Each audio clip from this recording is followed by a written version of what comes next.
రాష్ట్రాలలో ఇచ్చేది పర్మిషన్స్ ఎవరిస్తారు? రాష్ట్ర ప్రభుత్వం కదా. కేంద్రానికి ఏం సంబంధం? డబ్బులు ఎవరి దగ్గరికి వస్తాయి? రాష్ట్రం దగ్గరికే వస్తాయి. ఇప్పుడు మన ఆంధ్రాలో మైనింగ్ ఎవరు? వేమిరెడ్డి వాళ్ళు కానీ ఇవన్నీ చేసుకొచ్చేది అవన్నీ ఇక్కడే కదా ఇచ్చేది. జగన్కి రద్దు చేసింది ఎవరు? మొన్న రాష్ట్ర ప్రభుత్వం కదా. అంటే ఏంటి, ఇక్కడే కదా ఇచ్చేది, కేంద్రం కాదు కదా ఇచ్చేది. కేంద్రం విధి విధానాలు రూపొందిస్తుంది. అప్పుడు డబ్బులు కేంద్రానికి ఎవడిస్తాడు? చదువురాని సన్నాసులు, తెలివి తక్కువ దద్దమ్మలు ఆవిడ చెప్పే మాటలు నమ్మితే అమాయకత్వం. బేసిక్గా బొగ్గిచ్చేది నువ్వు, నీ రాష్ట్రం. నీ రాష్ట్రంలో బొగ్గు ఆయన తీసుకుని కేంద్రానికి ఇస్తాడనేది అక్కడ ఏంది నిన్న దొరికింది. ఇప్పుడు ఆ మధ్యన జార్ఖండ్ ముక్తి మోర్చాకి సంబంధించిన ఎమ్మెల్యే అదే సీఎం జైల్లో పెట్టారు కదా, జార్ఖండ్ సీఎం. ఆడి చేతిలో ఉంటే వాడే పర్యావరణ మంత్రి, వాడే ముఖ్యమంత్రి.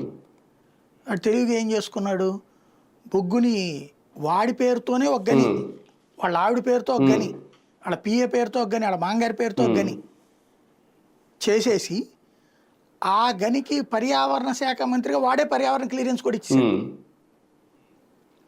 అది దాంతో వచ్చిన డబ్బులు అదేం చేశాడు, వీళ్ళ పేరుతో లీజు తీసుకుని ఇదే గవర్నమెంట్ తరఫున పాడుకుని వేరే వాళ్ళకి లీజుకి ఇచ్చేసాడు. ఆ లీజు తీసుకున్నట్టు వీళ్ళకి డబ్బులు ఇస్తాడు. అంటే నెల లంసమ్ అమౌంట్ అనమాట. ఎంత బొగ్గు ప్రతి టన్నుకి ఎంత డబ్బులు వచ్చేస్తాయి ప్రతి నెల. ఆ వచ్చిన డబ్బులతో